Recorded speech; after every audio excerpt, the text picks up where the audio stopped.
contenido del siguiente programa es ajeno a Universidad 92.1. Los comentarios u opiniones son responsabilidad de las y los productores. Enfrentamientos verbales dentro de la política partidista ataca al hombre y no a sus ideas. Aquí nosotros lo hacemos desde la academia, con base en la investigación. Lo hacemos por la radio, pero sobre todo lo hacemos políticamente hablando. Políticamente hablando. Amplía tu información. Un análisis profesional, académico y formativo de la realidad social, económica y del Estado. Ahora, políticamente hablando. Al aire.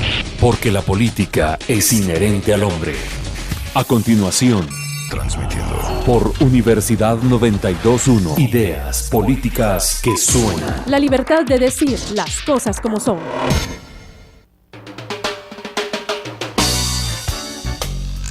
Muy buenos días, amigos, muchas gracias, bienvenidos otra vez a Políticamente Hablando. Gracias por su compañía en esta hora de programa que se transmite todos los días jueves de 7:30 a 8:30 am. Como bien ya se indicó en la introducción, este es un programa de la Escuela de Ciencia Política de la Universidad de San Carlos de Guatemala, en donde abordamos temas de interés nacional e internacional desde un enfoque crítico con un pensamiento también propositivo. Este se desarrolla bajo la coordinación del doctor Mario Roberto Morales. Muy buenos días, doctor. ¿Qué tal, Carla? Muy buenos días. Muy buenos días a todos ustedes también. Y pues como les comentaba, en este programa entonces siempre analizamos temas que son de interés y actualidad, por supuesto. Hoy estaremos conversando sobre el sistema penitenciario guatemalteco, su modelo, efectividad y principales desafíos. Esto lo estuvimos ya pues publicando en nuestras redes sociales, que posteriormente les estaré dando pues los detalles de dónde nos pueden ubicar para que nos sigan. Y como invitado tenemos al licenciado Eddie Morales, quien ya estará próximamente con nosotros. Antes de iniciar también este programa y de seguir con la información sobre cómo comunicarse y contactarnos, quisiera hacer un anuncio por parte de la Escuela de Ciencia Política, y es que la escuela abrirá la maestría de Análisis Estratégico, Seguridad y Geopolítica. Esta charla informativa para toda la información al respecto se llevará a cabo el día lunes 16 de febrero a las 5:30 p.m. en la Escuela de Ciencia Política, que es el edificio M5 dentro del campus universitario, y se llevará a cabo en el Salón 202. Para mayor información, usted puede comunicarse al teléfono 55 73 6025 con el licenciado Francisco Lemus, a quien por cierto le deseamos un muy feliz cumpleaños, un poco atrasado, pero como se vale todo el mes, entonces felicidades nuevamente. Y por favor, pues comuníquese a ese número, se lo repito, para cualquier información es el 55736025. También puede escribirnos a nosotros si necesita pues que le brindemos esta información por escrito. Les recuerdo que nos encuentra en nuestras diferentes vías de comunicación, tanto en redes sociales. En Facebook nos encuentra como Políticamente Hablando, en Twitter como SP-USAC. Tenemos también disponible nuestro sitio electrónico, ya pues nuestros programas disponibles desde el semestre pasado, ¿verdad? Desde la segunda parte del 2014 hasta pues el día de hoy, pues ya lo tendremos subido durante el transcurso del día, pero ahí puede ubicarnos en www.politicamentehablando.net. También las vías de comunicación a cabina, el 2207-9017 y 2207-9018. Y para ya ir introduciendo entonces este tema que nos interesa, por supuesto, a todos, debido a que nos afecta, es también pues parte de lo que se debe de mejorar dentro del país, y por las crisis que, como todos sabemos, han sido afectadas por las redes de corrupción. El sistema penitenciario ha sido afectado por las redes de corrupción y de impunidad que se desarrollan dentro del mismo. Entonces, para ello y para entender un poco mejor el tema y enfocarlo bien, tenemos la acostumbrada introducción de Mario Roberto. Gracias, Carla. Bueno, yo no soy un experto en estos asuntos de sistemas penitenciarios, y por lo tanto lo que quisiera hacer esta mañana para introducir y sobre todo para ambientar la charla, la discusión, es hacer algunas consideraciones generales de tipo teórico y, si se quiere, filosófico, dentro de las cuales tenemos que enmarcar cualquier análisis de cualquier sistema penitenciario del mundo. En primer lugar, pues el encarcelamiento de una persona responde a la potestad legal que tiene el Estado de castigar. Y esta potestad legal que tiene el Estado de castigar se deriva de la ley, es decir, el Estado también tiene la potestad legal de emitir leyes y de crear instituciones encargadas de hacer que la ley se cumpla. Cuando la ley se transgrede, el Estado también tiene la potestad de infligir castigos, correctivos a esas infracciones de la ley, y una de ellas, pues, naturalmente, es el encarcelamiento. Y aquí es donde estamos llegando a la problemática del día de hoy, ¿no? Hay un libro de Foucault que se llama Vigilar y Castigar, y que tiene que ver precisamente con estos asuntos, ¿no? El castigo como un ejercicio legal que es potestad del Estado tiene diferentes mecanismos para ejercerse y múltiples consecuencias, que es de lo que nuestro invitado de hoy va a conversar, especialmente para el caso de Guatemala, ¿no? Entre las múltiples problemáticas que el castigo legal implica, o digamos, entre las distintas problemáticas que son necesarias de esclarecer para hablar de estos asuntos, está el efecto del castigo legal, ¿no? ¿Corrige o corrompe más? Y esto tiene que ver con la situación concreta de que se trate, ¿no? ¿Qué sistema penitenciario, qué sistema carcelario, qué sistema de castigo, qué sistema, digamos, legal, qué estado, de qué estado se trata? Y naturalmente nosotros nos vamos a circunscribir a nuestro caso guatemalteco, pero sin perder de vista las generalidades que tienen que ver con el mecanismo del castigo legal, con el mecanismo del encarcelamiento como forma de castigo legal, y con las consecuencias que ese castigo tiene en una situación concreta, ¿no?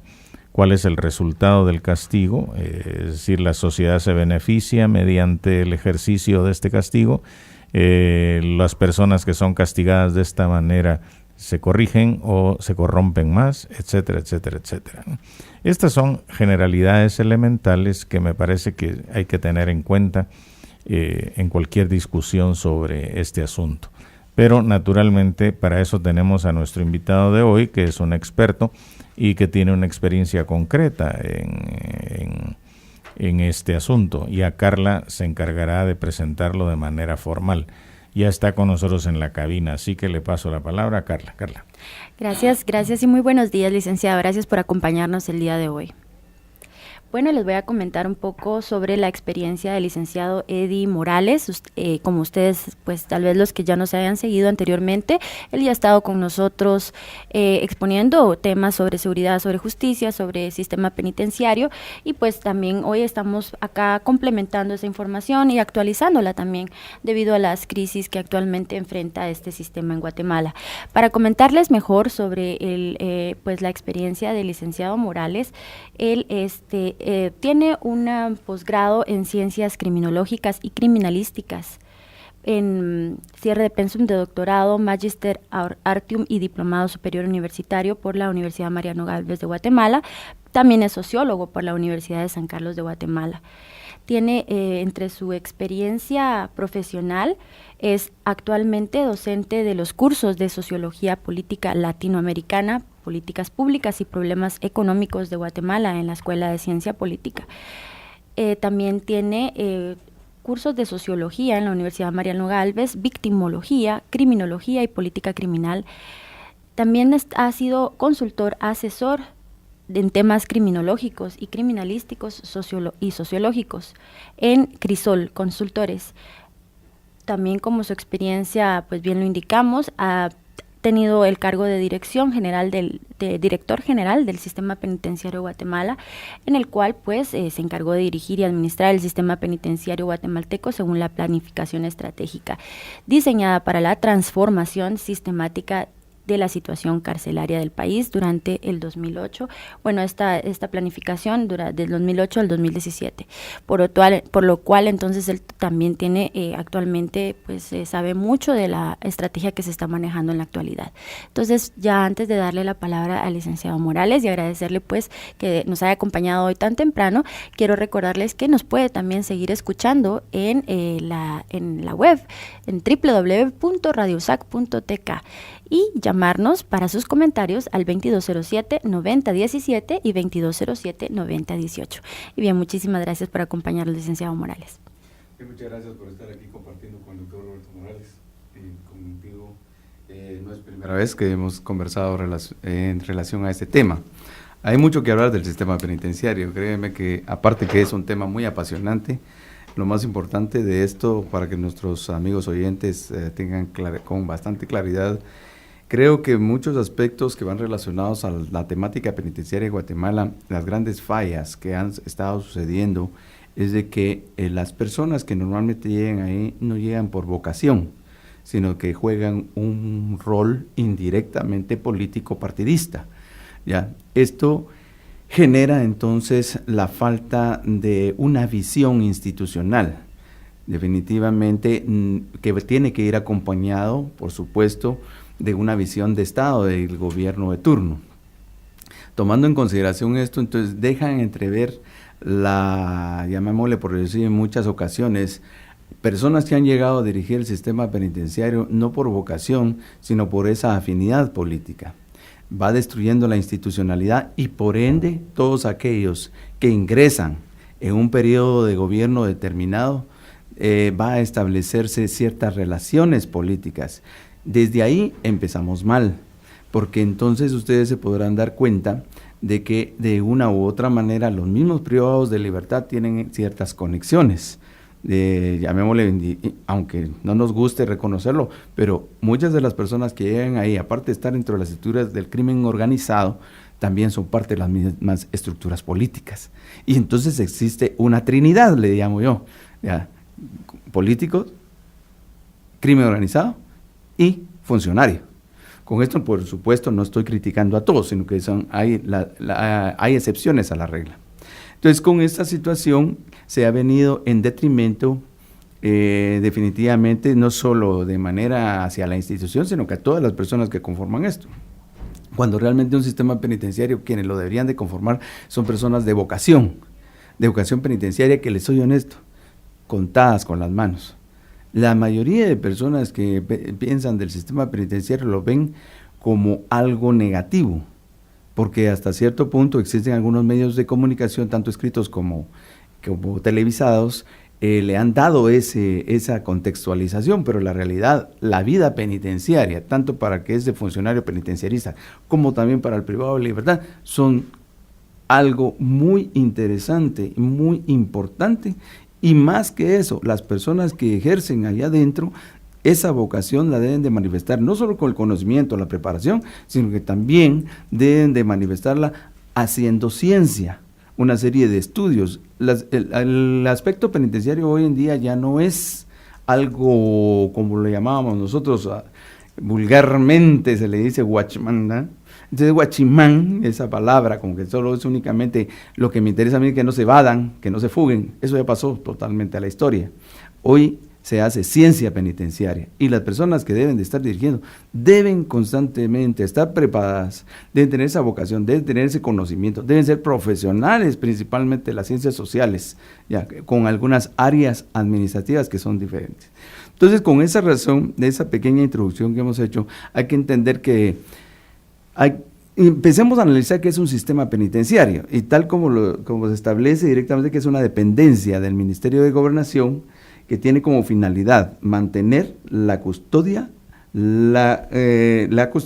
al mismo tiempo la seguridad de las personas privadas de libertad en un ambiente de reclusión favorable que propicie su reubicación y readaptación en la sociedad, respetando los tratados, convenios nacionales e internacionales que han sido ratificados por Guatemala. Tomando en consideración esa base tan llamémosle básica, hay que entender entonces que son 3 aspectos fundamentales dentro de lo que es la vida penitenciaria: la custodia, el resguardo y la rehabilitación.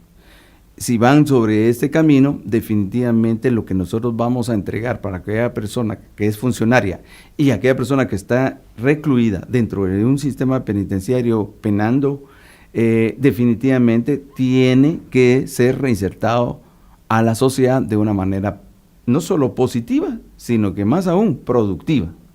Y ese es exactamente uno de los grandes problemas y desafíos que tiene actualmente el sistema penitenciario, tomando en consideración que en primer lugar los 3 grandes problemas que ha presentado el sistema penitenciario todo el tiempo: infraestructura, recurso humano y recurso financiero, y algo muy importantísimo, que es la formación de su personal. La formación, estamos hablando del recurso humano que va a dirigir y va a depender directamente de un sistema penitenciario que hoy por hoy podría decir que está en situación caótica. Hoy tenemos una sobrepoblación. Las últimas estadísticas nos decían a nosotros que aproximadamente ya llegaron a los 19,000 privados de libertad. Y un sistema penitenciario actual en Guatemala debe tener una norma internacional de 5:1. Estamos hablando, un guardia penitenciario debe mantener la custodia de máximo 5.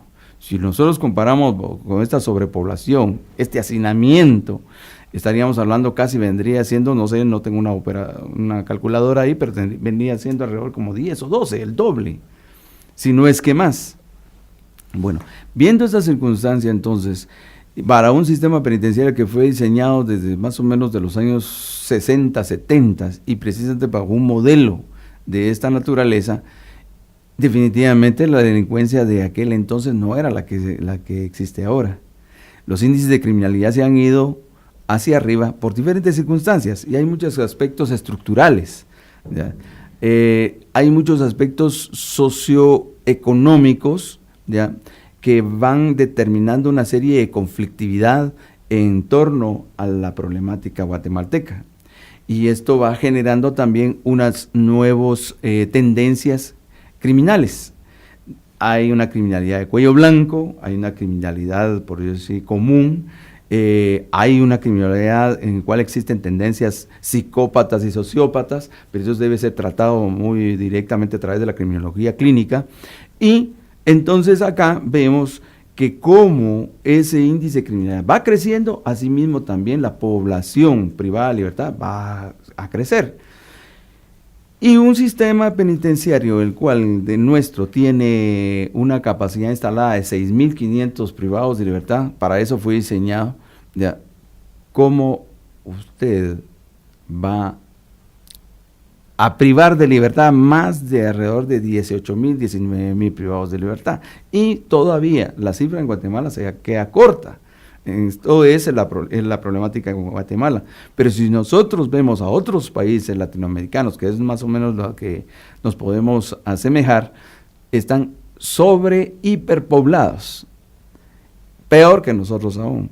Esto no significa entonces que, no, como dijo, ¿cómo es la cosa? Aquel día, el consuelo de, vamos a ver, mal de muchos, consuelo de tontos. No, nosotros tenemos que proponer algo diferente antes que lleguemos a esa crisis, que ya la tenemos, pero puede ser peor.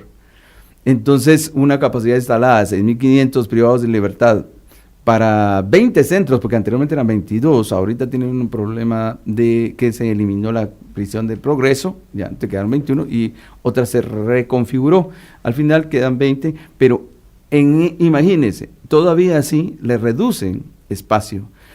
Hay un proyecto actual en el cual se van a generar si no estoy mal, son alrededor, creo que son 150 módulos, 40 módulos con una capacidad de 150 privados de libertad para cada uno de estos. Yo les doy honesto, no es la solución el hecho de estar construyendo módulos, sino que deben de construirse ahora complejos penitenciarios. Siempre lo he dicho, de hecho en mi administración se quedaron 3 proyectos destinados precisamente a la construcción de complejos penitenciarios con una capacidad entre 3.500 a 5.000 privados de libertad, donde se iban a construir precisamente en los antiguos centros de detención, lo que anteriormente se le llamaban granjas de rehabilitación. Ahí debería de botarse todos esos centros antiguos e iniciarse un proceso de construcción durante 2 años de complejos penitenciarios con todas las áreas que deben de tener un complejo penitenciario para actualizar al sistema penitenciario actual. Estamos hablando estaba comprendida las áreas de rehabilitación, estaban las áreas de reclusión, la clasificación de privados de libertad por perfil criminológico, o sea, estaba diseñado directamente. Pero esto de construir módulos, en primer lugar, si bien es cierto, tiene una capacidad de 150, pero ¿en qué circunstancias lo van a construir?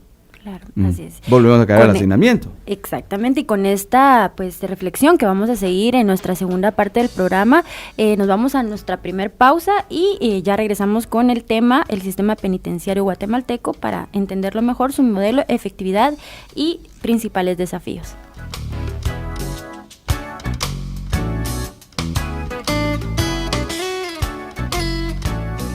Una radio grande entre las del mundo. Universidad 92.1. Ideas que suenan. Se quedó sordo para que el mundo escuchara. Ludwig van Beethoven, el genio de Bonn, de su obra Concierto para piano y orquesta número 4 en sol mayor, opus 58. Y Concierto para piano y orquesta número 5 en mi bemol mayor, opus 73, Emperador. Murray Peraya, piano. Orquesta Academia de San Martín en Los Campos. Director Sir Melville Mariner. Filmado en el Royal Festival Hall de Londres. Presenta José Ángel Lee. Sábado 28 de febrero, 11 horas. Colegio Santo Tomás de Aquino, Antigua Guatemala. Admisión gratuita. La política partidista busca disuadir al votante empapelando postes del alumbrado público, pintando puentes con los emblemas en contienda, atiborrando las carreteras de fotografías con los binomios presidenciales. La política ambiental, por el contrario, procura evitar la contaminación.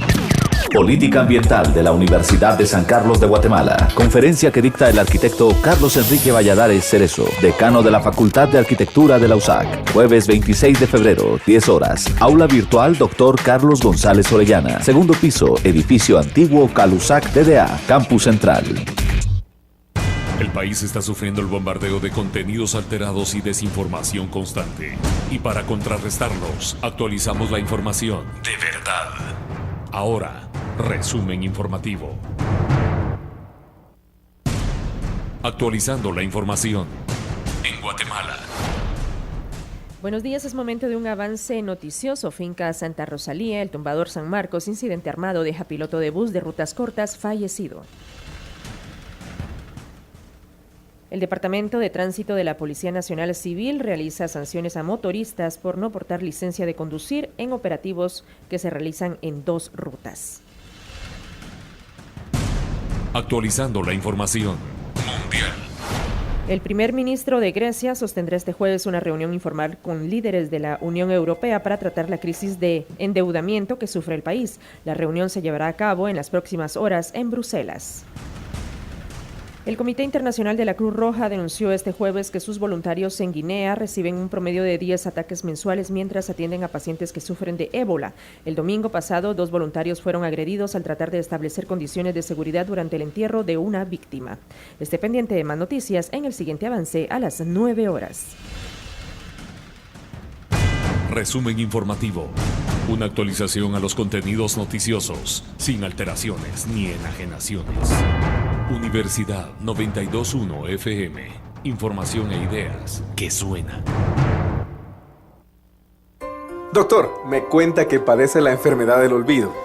Sí, así es. Bueno, entonces, ¿sabe qué? Le voy a dar la cura anotada en la receta. A partir de marzo, debe necesariamente suministrarse 3 dosis de estudio diarias. Muy bien. Y con esa misma periodicidad, una ampolla de actualización. Ahí mejorará. Está bien, gracias, colega. ¿Y aquel médico? terminó inscribiéndose en la maestría en Ciencias en Salud Pública. Maestría en Ciencias en Salud Pública. Requisitos, entre otros, poseer título de licenciatura en carrera afín a las ciencias de la salud, graduado, ya sea en la USAC, en universidad privada o extranjera reconocida. Inicio del programa académico, marzo de 2015. Escuela de Estudios de Posgrado, Facultad de Ciencias Médicas, Universidad de San Carlos de Guatemala. La historia se puede oír. La Fiscalía del Ministerio Público ha solicitado el cierre provisional. La historia se puede leer. También la historia se puede representar. 30 años no es nada para los 10.000 años de historia de Guatemala que verán tus ojos. Obra de teatro que se presenta viernes 27 de febrero, 16 horas, frente al monumento a Rafael Andívar, Antigua Guatemala. Invitan Grupo Experimental de Teatro de la Escuela de Historia YEPI de la Universidad de San Carlos de Guatemala y Universidad 92.1. Ideas que suenan.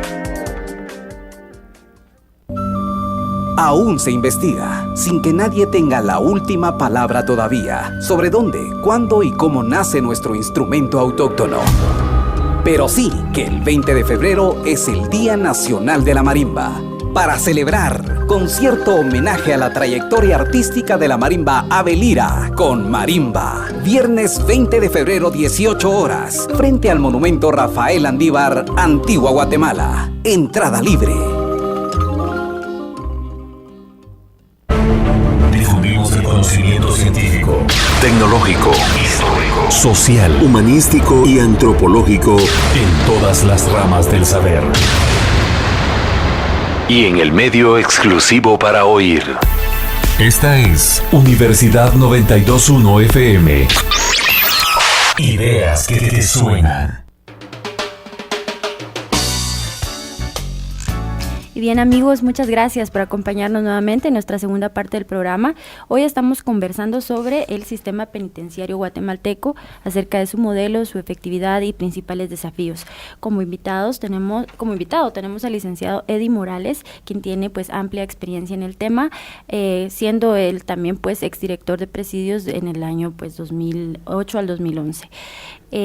Antes de irnos a nuestra primera pausa, para las personas que nos acaban de sintonizar, conversamos un poco para entender cómo es el sistema penitenciario guatemalteco. Él nos actualizó un poco de cuáles son los principales problemas, entre los cuales pues se enumeraron que hay un hacinamiento de las cárceles, hay también problemas con el personal que a veces no está capacitado de manera adecuada para poder dar este seguimiento, y de los principales desafíos que hay, ¿verdad? Que es como dignificar la carrera penitenciaria, erradicar las redes de corrupción, y pues posteriormente estaremos platicando también sobre la reinserción social y rehabilitación de los reclusos.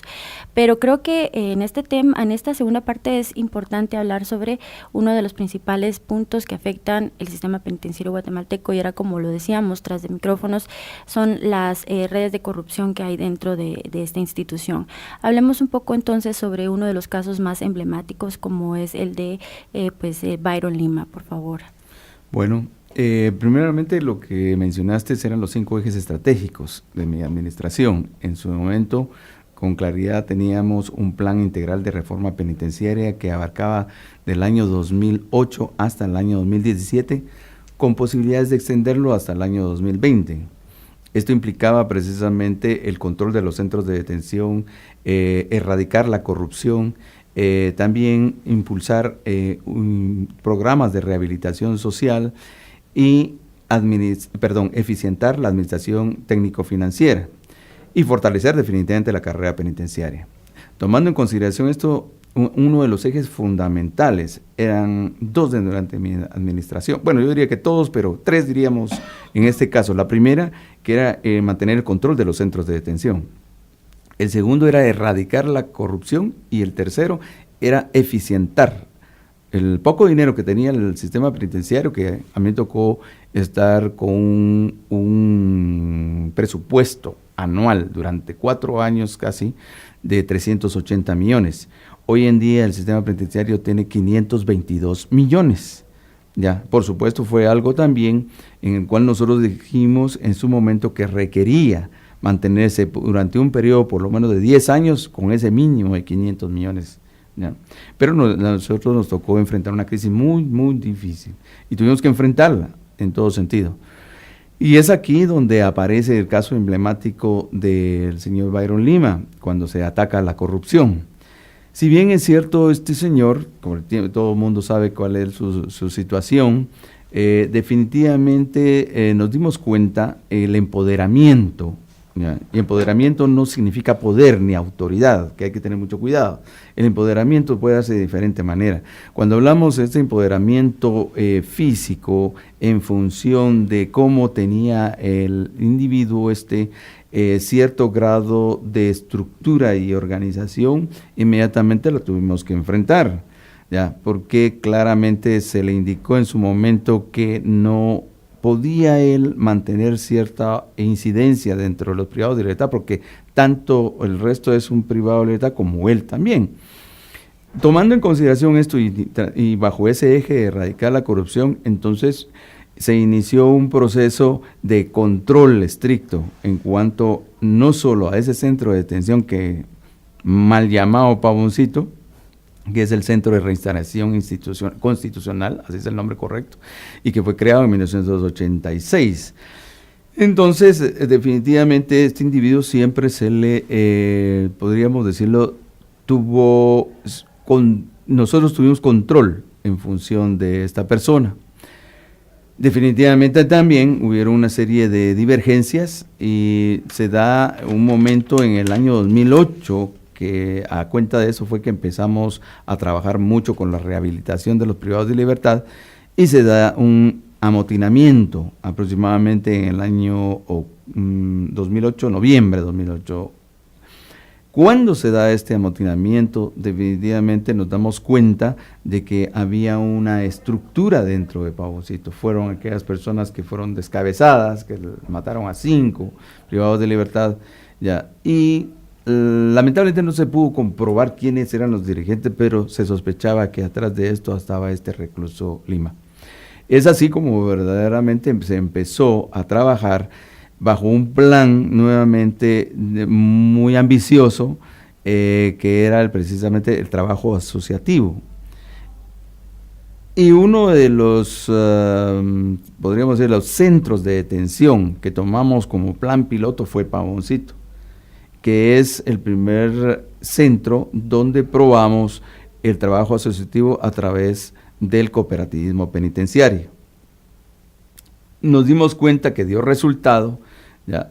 Y se empezó a organizar de una manera tal que se sistematizó, ¿ya?, el cooperativismo penitenciario. Y anteriormente no había grandes posibilidades de trabajo e iniciamos llamémoslo una asociación o una especie de, pensemos una coalición con unas empresas en este caso las cooperativas penitenciarias, la federación principalmente, INACOP. INACOP nos lo autoriza, empezamos a probar esto y nos dio resultado. ¿De dónde proviene el cooperativismo penitenciario? Precisamente proviene de una tesis que aproximadamente en el año 2000 ya trabajo yo el tema de sociología penitenciaria y me doy cuenta de la problemática que tenía Pavoncito. Y una de las ideas fue generar cooperativas, el trabajo asociativo, a manera que todo fuera sistematizado y organizado. Cuando yo como director lo ponemos en práctica y nos da resultado. A cuenta de esto fue que nosotros generamos 5 cooperativas penitenciarias. Estaba la cooperativa penitenciaria de Pavoncito, que fue el plan piloto, luego llegó la del COF, ya. Luego entró la de Canadá, luego la de Cantel, que es Saltenango, y por último la de Pavón, y teníamos una sexta que iba a ser Puerto Barrios, que ya no se llevó a cabo.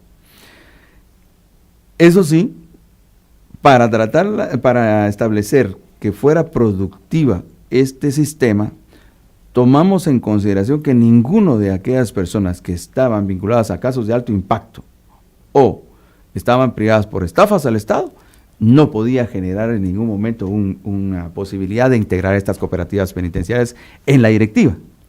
Así es. Muchas gracias, sí. Licenciado. Nos acaban de informar que tenemos una llamada. Muy buenos días. ¿Cuál es su nombre y su comentario? Buenos días, Alejandro, para servirles. Gracias. Mi pregunta es si ese tipo de cooperativas que está hablando el doctor, que se oye tan interesante, pues Sí, en realidad a ciertas personas sí, me imagino que piensan, sí, es bueno que esos haraganes estén trabajando, solo consumen y esas cosas que dicen las personas. Pero yo siento que ese tipo de cosas conlleva o va aparejado, depende cómo se maneje. No quiero anticiparme, ¿verdad? Pero a la explotación gratuita de la mano de obra del recluso, por un lado, y por otro lado a la corrupción de las autoridades que van a estar involucradas porque siempre habrá dinero de por medio, ¿verdad? Le agradecería mucho le agradezco la respuesta al personal. Gracias. Muy bien, muchas gracias a usted por su comentario. Bien, voy a tomar en consideración el punto de vista de Alejandro en relación al cooperativismo penitenciario. Voy a ser muy claro en aspectos puntuales que van relacionados a la ley del régimen penitenciario. En el artículo 17, donde habla del título 2 de Derechos, Obligaciones y Prohibiciones de las Personas Reclusas, capítulo 1, el artículo 17 dice claramente lo siguiente, que dice que las personas reclusas tienen el derecho y el deber de desempeñar un trabajo útil y remunerativo, que no sea aflictivo y que no encubra una sanción. El Estado facilitará fuentes de trabajo a través de los entes respectivos, garantizando los derechos conforme a las leyes generales de trabajo del país. Tomando en consideración el artículo 17, definitivamente es responsabilidad del sistema penitenciario proveer esas fuentes de trabajo. Y con ese sentido fue que se generaron las cooperativas penitenciarias, porque en muchas ocasiones lo que había al interior era una serie de, llamémoslo por decir, pequeños negocios de manera individual, ¿ya?, que generaban recursos solo para aquellos privados de libertad que hasta cierto punto se habían empoderado, pero no tenían una participación del privado de libertad que ingresaba de una u otra manera bajo una situación marginal. Porque les soy honesto, muchas personas ahí adentro vienen bajo unas circunstancias de marginalidad social enormes, ¿no? Y es aquí exactamente donde nace la idea, que fue parte de mi tesis de doctoral, de maestría, porque los dos están concatenados, cuando se presenta ese proyecto. La intencionalidad era la participación de todos los privados de libertad, indiferentemente de su situación a la cual estuvieran. Por supuesto, insisto, se exceptuaban los casos de alto impacto y aquellas personas que estaban vinculadas a estafas del Estado, ya, que podían participar únicamente como, llamémosle, como socio, más nunca en las directivas, como fue el caso de Byron Lima. Sí, porque él ya, tenía la cooperativa, sí, ¿no? Porque, ojo, en mi tiempo, a él nunca tuvo una participación, ya, legal. Se involucraba como otro socio más, como otro, llamémosle, otra persona trabajadora, ya. Y siempre intentó involucrarse dentro de la directiva. Si bien es cierto, trataba la manera de dominar y empoderarse, pero nunca se le permitió. Fue hasta posteriormente que se entregó el cargo, que estas personas que llegaron, los directores posteriores, le empiezan a dar un empoderamiento a este recluso. Y definitivamente había una, llamémosle, por decirlo así, cierto grado de asociatividad entre la Dirección General y el privado de libertad Lima. Esto definitivamente le da a este individuo, ya, a empoderarse y empezar a ser parte de esa directiva. Entonces, se pervirtió y desvirtuó la idea del cooperativismo penitenciario. Y Alejandro tiene razón en ese sentido, acerca de la corrupción que estas personas le empiezan a dar a través del empoderamiento, ya, del señor Lima, empiezan a corromper el sentido del cooperativismo penitenciario. Entonces desvirtúa totalmente la idea. Y luego, cuando hablamos de sobreexplotación, llamémosle, si bien es cierto, este señor, después de empoderado, trata la manera de generar cierto grado de trabajo al interior, pero los está explotando indirectamente. Porque pregunto, ¿cuánto le pagaban a esa gente? ¿Cuánto realmente percibía cada uno de los que generaban trabajo? La mano de obra que hay ahí, hay una mano de obra calificada totalmente adentro. Y eso era precisamente responsabilidad de la Subdirección de Rehabilitación Social. Y ahí están claramente los equipos multidisciplinarios, principalmente las diferentes coordinaciones que están ahí. Está la jefatura de laboral, está el área psicológica, está directamente el área de trabajo social. Todos, de una manera coordinada, deben de incentivar a que el individuo participe laborando, pero particularmente la jefatura laboral.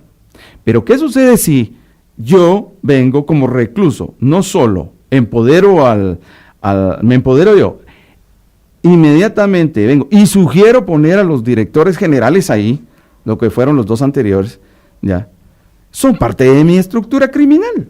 Y entonces los coloco ahí y posteriormente vienen, ya, se empodera automáticamente, no solo desde la prisión, sino que también en la misma dirección general.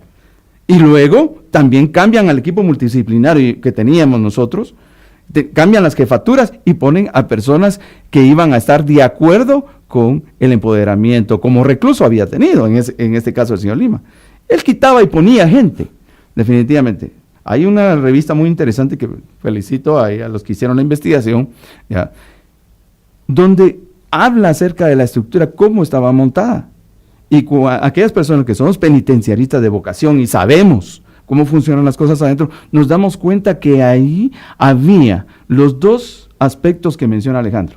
Había explotación, había corrupción. Corrupción por parte desde la dirección general, su dirección de rehabilitación, que habían sido colocados e impuestos por el señor Lima, ¿ya? Y había explotación por el recluso Lima adentro de la prisión. Entonces se desvirtuó totalmente el sentido del cooperativismo penitenciario, que era la participación de todos, ¿verdad? Pero con ninguna pleitesía para nadie, sino que verdaderamente era la intencionalidad de que elaboraran.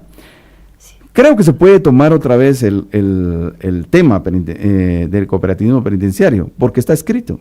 Se quedaron los estatutos, se fuimos muy respetuosos de la ley en función de mantener la legalidad y principalmente respetar los estatutos del cooperativismo, que es un ideal bastante humano. Claro, humano, por supuesto. Y bueno, vamos ya llegando a nuestra segunda pausa, pero creo que también es importante hablar, aparte del tema del cooperativismo y en el caso de la reinserción, vamos a hablar un poco sobre el apoyo internacional que se está dando en cuanto a esta política y esta prácticamente reforma que se quiere dar, ¿verdad?, al sistema penitenciario, la política nacional del sistema penitenciario que se estará lanzando. Y también vamos a hablar sobre los otros aspectos que afectan este problema, el sistema penitenciario, que aparte de las redes de corrupción hablamos sobre el bloqueo de las llamadas que están en este dilema de que si se bloquean o no se bloquean, de los actos que se coordinan, delictivos que se coordinan desde dentro de las prisiones hacia afuera para seguir, ¿verdad?, pues extorsionando o haciendo estos actos. Estaremos conversando después de nuestra segunda y última pausa.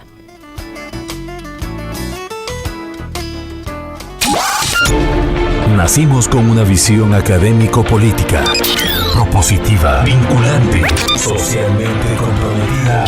Que la única institución que puede sacar adelante a nuestro país es la Universidad de San Carlos. Y radiofónicamente auditiva. Esta es Universidad 92.1 FM. Ideas que sueñan.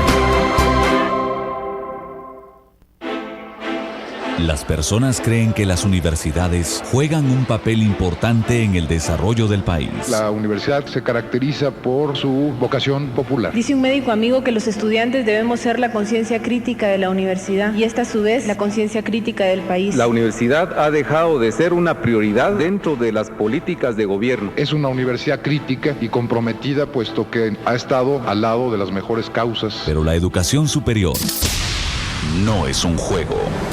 La 3 veces centenaria Universidad de San Carlos de Guatemala, a través del programa Jornadas Académicas de Rectoría 2015, presenta Educación superior en Guatemala. Presente y futuro. Una serie de entrevistas especiales en donde los rectores de todas las universidades establecidas en el país pondrán en evidencia el verdadero papel de la universidad y su proyección en el devenir histórico. No es casualidad que la universidad se haya quedado rezagada en su quehacer tanto científico como político. Lo que hoy estamos viviendo, más allá de las crisis financieras, es fundamentalmente una crisis de identidad. Reubicar a la universidad en una alta prioridad nacional. Educación superior en Guatemala. Presente y futuro. Una producción elaborada con la iniciativa de la Universidad de San Carlos de Guatemala en el marco de la conmemoración de los 339 años de su fundación. Jornadas Académicas de Rectoría 2015. Presentada a través de TV USAC, la televisión alternativa y Universidad 92.1. Ideas que suenan. Por entregas. Les llamaban a las novelas que aparecieron de capítulo en capítulo en medios escritos como El Imparcial. Entrega, la que demuestra a un equipo en la imprenta porque salga bien y a tiempo una publicación. Y entrega editorial del año 2014.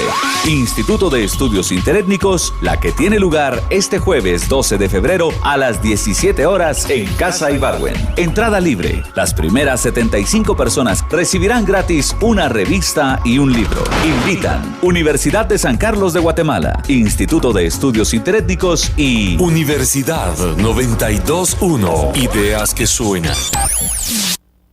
Doctor, me cuenta que padece la enfermedad del olvido.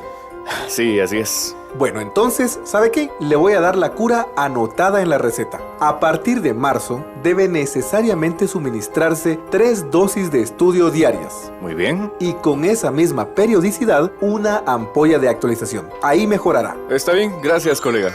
Y aquel médico terminó inscribiéndose en la maestría en Ciencias en Salud Pública. Maestría en Ciencias en Salud Pública. Requisitos, entre otros, poseer título de licenciatura en carrera afín a las ciencias de la salud, graduado, ya sea en la USAC, en universidad privada o extranjera reconocida. Inicio del programa académico, marzo de 2015. Escuela de Estudios de Posgrado, Facultad de Ciencias Médicas, Universidad de San Carlos de Guatemala. Una radio para ir y enseñar a todos. Universidad 92.1. Ideas que suenan. Bien amigos, estamos de vuelta otra vez con Políticamente Hablando. Recuerde que este es un programa de la Escuela de Ciencia Política de la Universidad de San Carlos de Guatemala, bajo la coordinación del doctor Mario Roberto Morales. Mi nombre es Carla Roldán y agradecemos que otro jueves nos haya acompañado. Estamos ya en la última fase del programa, ya en nuestra recta final. Hoy conversamos sobre el sistema penitenciario guatemalteco, acerca de su modelo, su efectividad y sus principales desafíos. Como invitado tenemos al licenciado Eddie Morales, quien fue exdirector del sistema penitenciario y quien tiene realmente una amplia experiencia en todo este tema. Y nos quedamos conversando sobre las redes de corrupción dentro del sistema penitenciario, que es de lo que más afecta el mismo. Sin embargo, hay otros aspectos que estuvimos conversando ahorita fuera de micrófonos y me gustaría que retomáramos entonces, ya para ir concluyendo con la parte de la reinserción social, que es la parte realmente humana que se debe ver de este problema y que también afecta a varias mujeres, porque la población de reclusas mujeres también ha ido en aumento últimamente. Entonces, creo que podamos seguir entonces con estas problemáticas, aparte de las redes de corrupción, y ¿qué más podemos identificar? Bueno, yo creo que hay muchos problemas dentro del sistema penitenciario actual y seguirán. De esto definitivamente, hasta que no se replantee un nuevo modelo penitenciario, definitivamente las cosas no van a cambiar. Y por mucho esfuerzo que usted haga y su equipo de trabajo que usted puede ser con vocación, con todo el deseo, pero si no están las condiciones dadas, no se puede seguir adelante. Y principalmente lo que es la infraestructura. La infraestructura, como bien le dije anteriormente, ya es muy vieja, hay que volver a replantear y ahí es lo que yo presenté como una alternativa a los complejos penitenciarios. Vamos a ver qué sucede con los módulos, ya, que consideraría que habría que analizarse bien el proyecto y fundamentalmente si no están sobrevalorados, ya, porque esa es lamentablemente, y hay que reconocer nuestro sistema penitenciario y en general nuestro sistema institucional actualmente es exacerbado en cuanto a la corrupción. se han dado grandes negocios y no cabe duda ni tampoco creo que sea la excepción este contrato de alrededor de 751 millones que fueron invertidos ahí, que yo creo que con eso pues, se hubiera podido construir un complejo penitenciario, pero bueno, vamos a ver qué sucede. Y posteriormente, cuando ya trabajen esto de la infraestructura, tendrán que venir la aplicación de una política penitenciaria. Ojo, el Plan Integral de Reforma Penitenciaria, en el cual se generó durante mi gestión, del 2008 hasta el 2017, precisamente la visión era convertirla en una política nacional, o sea, una política, en pocas palabras, de Estado. Una política de Estado en el tema penitenciario, pero uno de los obstáculos que existe y que actualmente me imagino que ya lo tomaron en cuenta es que no existe una política criminal. Si no existe una política criminal, entonces, ¿cómo usted va a atar una política penitenciaria? La política criminal sería, estamos hablando de la política criminal de Estado, para darle continuidad a diferentes otras políticas institucionales, deben de estar atadas, deben de estar coordinadas, esperando que ya los tomen en cuenta esto, porque he escuchado que el Ministerio Público, la actual fiscal, está impulsando la política criminal, que bueno, pero aquí es donde hay que conectar y concatenar lo que es la política institucional, la política penitenciaria. Si se logra hacer esto, definitivamente se le va a tener que dar continuidad dentro de un proceso a largo plazo. Esto va a beneficiar de una u otra manera al sistema penitenciario. El problema radica de que, si bien es cierto, lo conectan a la política criminal, pero el sistema penitenciario sigue siendo del Ministerio de Gobernación. Entonces vamos a caer que las personas que administren otra vez ahí, en general, vamos a caer en el mismo juego político, porque la persona que está ahorita acaba de llegar, bueno, que por cierto estuvo en mi administración y él se le fugó un reo y lamentablemente por procedimiento tuvo que penar alrededor mes y medio en prisión, ¿verdad? Estuvo en prisión y todo, se le va un reo, pues ahí está, llega, pues ahí no es que uno tenga algo contra la persona, simple y sencillamente es obligación y por deber y por procedimiento. Sucede que si se le va a un privado de libertad, entonces el director es responsable, entonces se le detiene, ¿ya? Y ese proceso se lleva y empieza a hacerse una serie de investigaciones, no por parte del sistema penitenciario, sino del Ministerio Público.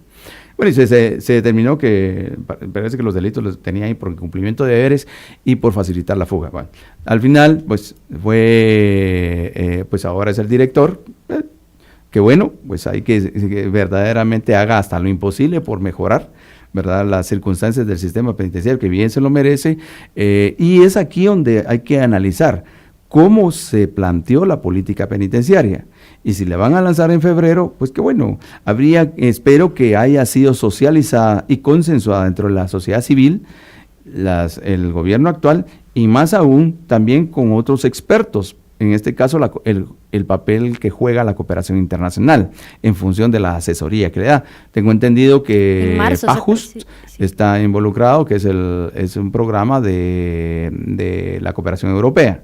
Sí. También tengo entendido que vinieron 2 especialistas estadounidenses y que presentarán su informe ahora en marzo aproximadamente sobre el estatus del sistema y sus sugerencias. Sí, yo le digo, diagnósticos han habido, ya no los cuento, pero creo que habrán tal vez habrán como 100, porque esto no viene de ahorita, viene de los años 90. Ya, han hecho un montón de diagnósticos y siguen haciendo diagnósticos y nadie le ha entrado verdaderamente a enfrentar el problema real. Es que falta voluntad política. Ahí eso iba. No hay voluntad política y es fundamental dentro de cualquier partido político que se está haciendo en este momento, aspirando a gobernar nuestro país, ya, que tome en consideración el tema penitenciario como una política, no solo de gobierno, que cuando le toque, sino que también que lo concatene y lo conecte directamente a la política criminal de Estado y a su vez la política penitenciaria. Si vemos dentro de ese contexto, van viento en popa, van con una visión de Estado y que creería que de aquí en adelante, de una manera sostenible, debe de proveerse de suficientes recursos al sistema penitenciario y fundamentalmente la escogencia o selección y reclutamiento del personal, tanto administrativo como operativo, ya, que va a trabajar en el sistema penitenciario. Porque si siguen haciendo lo mismo, lo que se viene haciendo por afinidad política, es que usted es el partido rojo y mañana va a ser verde, mañana va a ser amarillo, naranja, de verdad que estamos mal. Así es. Ya, en lo que es el sistema penitenciario debe tomarse en consideración una institución donde radique el empoderamiento del técnico, del científico social, que genera una serie de estudios, análisis y propone soluciones al interior del sistema penitenciario. Hay que hacer ciencia penitenciaria, verdaderamente. Y tener vocación, como usted y la bien vocación, lo indicó. porque si seguimos con esa afinidad, no vamos a arreglar nada, por mucho presupuesto que usted hay tenga, así. por mucha mejor infraestructura, tecnología porque es el ser humano, en este caso, que debe tener esa selección y que tenga esa vocación innata y pasión por el trabajo penitenciario para cambiar las cosas. De lo contrario, nunca vamos a cambiar. Brevemente, licenciado Morales, ya estamos llegando, casi concluyendo, hablemos un poquito sobre el tema de la reinserción. ¿Realmente un recluso tiene posibilidades reales de reinsertarse en la sociedad como está el sistema actualmente? Sí, mire, yo creo, nosotros implementamos un programa de rehabilitación, estaba muy concatenado al régimen progresivo. Y que considero que si se llevan a cabo las diferentes etapas, existe la posibilidad real de una reinserción. El gran problema es que la misma infraestructura actual, el sobrehacinamiento o sobrepoblación de privados de libertad, los recursos financieros, la situación actual de esas estructuras que las volvieron a empoderar, esas estructuras, llamémoslo criminales, que las volvieron a empoderar, con este caso del señor Lima, que más otros, definitivamente hay que sanear primero eso, para que se lleve a cabo una política de rehabilitación real, de acuerdo al régimen progresivo, y como lo dice la ley del régimen penitenciario y el mismo reglamento. Entonces, acá es precisamente donde tenemos, es un desafío, ¿ya? Y la rehabilitación debe de ser la prioridad número 1 de un sistema penitenciario aquí y en cualquier parte del mundo. Y entonces creo que si ponen en práctica lo que ya se ha trabajado, se ha hecho estudios, se ha analizado en cuanto a ese trabajo colaborativo, que sigo teniéndole fe al cooperativismo penitenciario, creo que sí va a haber una gran posibilidad, no solo de insertar productivamente a los privados de libertad, sino que también darle la oportunidad de estudios. Y se crearon ahí adentro, durante mi gestión, una serie de institutos.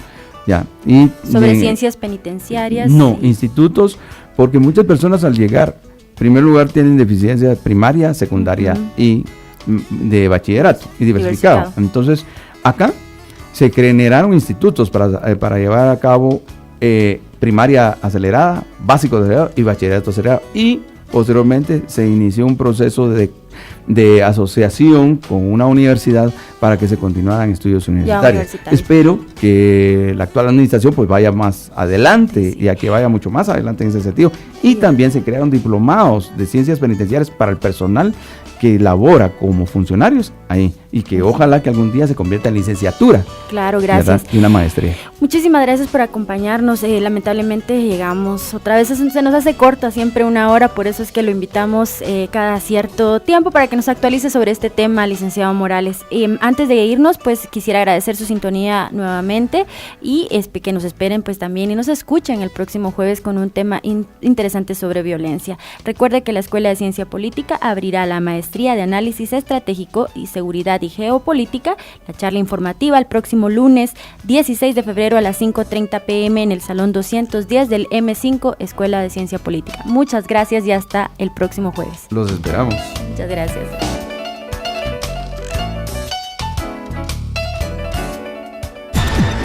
Hicimos un análisis profesional y formativo de la realidad social, económica y de Estado. Desde la academia, con base en la investigación, y lo hicimos por la radio. Políticamente hablando. Políticamente hablando. Porque la política es inherente al hombre. Los esperamos la próxima semana, solo por Universidad 92.1. Ideas políticas que suenan. El contenido del programa anterior es ajeno a Universidad 92.1. Los comentarios u opiniones son responsabilidad de las y los productores.